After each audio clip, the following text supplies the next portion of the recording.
Hi అండి, మన షాప్కి ఒక బుజ్జి కస్టమర్స్ వచ్చారు చూడండి. ఇందాకటి నుంచి ఒకటే మాటలు చెప్తున్నారు. చెప్పు, నీ పేరేంటి? వేరాంజ్. ఎందుకు వచ్చావు ఇక్కడికి?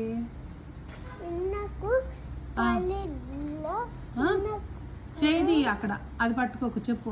ఏ అది పట్టుకోకు, చెప్పు. ఎంత అల్లరి చేస్తున్నారు, వీళ్ళని ఎంటర్టైన్ చేస్తున్నా నేను. చెప్పమ్మా, ఎందుకు వచ్చావు? నాకు స్కూల్కి నాకు జ్వరం వచ్చింది. జ్వరం వచ్చిందా? ఇక్కడ బాగా అల్లరి చేస్తున్నావుగా మరి. అబద్ధాలు చెప్తున్నా.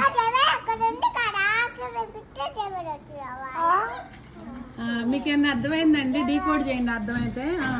ఇంకా నేను నాకు కింద వాడే చెప్తాడు, ఇతను కాదంట. నీ పళ్ళు ఏమైపోయినాయి? మర్చిపోయా. నీ పళ్ళు ఏమైనాయి? చూపించు. పళ్ళు తీసుకుపోయినాయి. ఎవరు? చాక్లెట్. అసలు చూడండి ఎంత యాక్టివ్ ఉందో పిల్ల. సో దీనికి మీరు ఎవరైనా డీకోడ్ చేస్తానంటే లాంగ్వేజ్ చేయండి.